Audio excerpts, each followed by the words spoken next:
చిరంజీవి గారు ఎంత ఇన్సెక్యూర్గా ఫీల్ అవుతున్నారు అనడానికి నిన్న చిరంజీవి గారి పుట్టినరోజు వేడుకలే నిదర్శనం.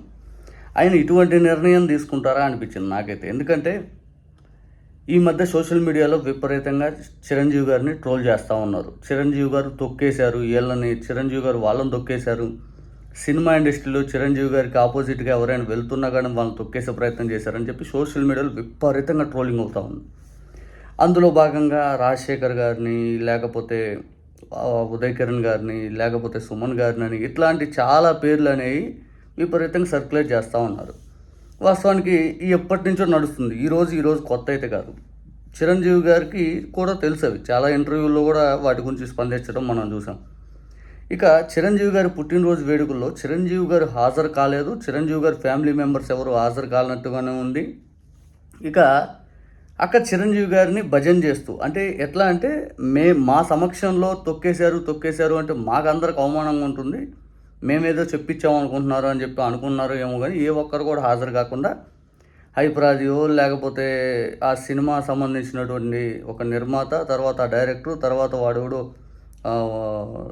అసలు అక్కడ సంబంధం లేదంటూ జగన్మోహన్ రెడ్డి గారి పేరు తీసుకొచ్చి వాడెవడో, మరి నేను 1-2 సందర్భాలు ఏదో రీల్లో చూశాను, జూనియర్ పవన్ కళ్యాణ్ అంటాడు.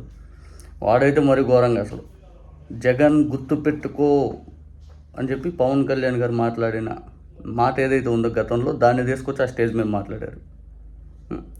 ఇటువంటి వేడుక పెట్టి తొక్కేయలేదు చిరంజీవి గారు ఎవరిని తొక్కేయలేదు అని చెప్పి చెప్పించుకోవడం ఏ విధంగా ఉందంటే, ఇది ఒక భజన కార్యక్రమంలో ఏడుపుగొట్టు ప్రోగ్రాంలా చేశారు. అంటే ఎందుకు ఈ మాట అంటున్నానంటే, చిరంజీవి గారు వాస్తవానికి గతంలో రాజకీయాల్లోకి వచ్చినాక సైలెంట్గా ఆయన పని ఆయన చేసుకుంటున్న సందర్భంలో 2019 తర్వాత చిరంజీవి గారు అంటే ఒక వర్గంలో పూర్తిగా ఆగ్రహం అనేది ఉంది. పవన్ కళ్యాణ్ గారు లేనిపోని ఆరోపణలు విపరీతంగా చేస్తూ, ఆ తర్వాత చిరంజీవి గారిని అడ్డం పెట్టుకొని పవన్ కళ్యాణ్ గారు చేసినటువంటి దుష్ప్రచారం, ఒక కులాన్నంతా ఒక సైడ్ తీసుకొచ్చేసి పూర్తిగా చిరంజీవి గారిని మధ్యవర్తిత్వం చేపించి చంద్రబాబు నాయుడు గారికి అనుకూలంగా పవన్ కళ్యాణ్ గారు చేశారు. దీంట్లో చిరంజీవి గారు కూడా భాగం ఈ దుష్ప్రచారానికి అని చెప్పి భావించి చాలామంది చిరంజీవి గారిని విపరీతంగా అభిమానించే ఒక వర్గం అంతా దూరం అయిపోయింది.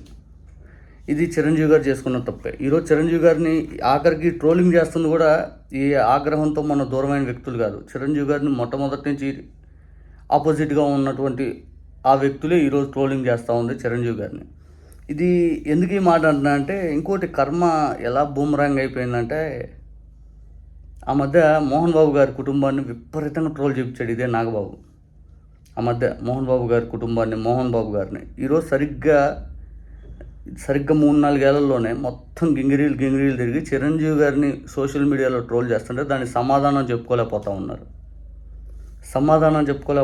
చిరంజీవి గారిని ఇదే సోషల్ మీడియాలో ఆ రోజు మీరు మోహన్ బాబు గారిని ఎట్లయితే ఒక రకంగా టార్గెట్ చేసుకుంటూ ముందుకెళ్ళారు, ఈరోజు అదే చిరంజీవి గారిని కర్మ రివర్స్ అటాక్ కొడితే మీరు దానికి సమాధానం చెప్పుకోలేక ఇటువంటి ఎవరైతే ఉంటారో మధ్యవర్తులు వాళ్ళ చేత మీరు ప్రైజ్ చేయించుకుంటూ వాళ్ళ చేత ఏం కాదు చిరంజీవి గారు గొప్పోడు ఆహా ఓహో అని చెప్పి చెప్పించుకునే సిచ్యువేషన్కి వచ్చారు, ఒక పెద్ద వేడుక లాంటిది పెట్టుకొని.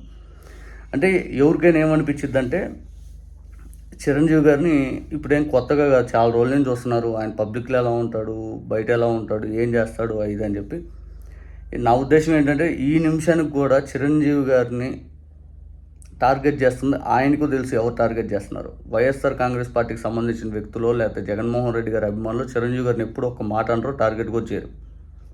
ఈ నిమిషానికి కూడా ఆయన కానీ వాళ్ళ తమ్ముడిని అడ్డం పెట్టుకొని చేసినటువంటి రాజకీయంలో బలైంది ఆయన అమితంగా అభిమానించే ఈ వైఎస్ఆర్ కాంగ్రెస్ పార్టీ అభిమానులు లేకపోతే ఒక వర్గం ఆయన దూరం చేసుకున్నాడు. కాబట్టి ఆయనకి ఈరోజు ఈ పరిస్థితి వచ్చింది.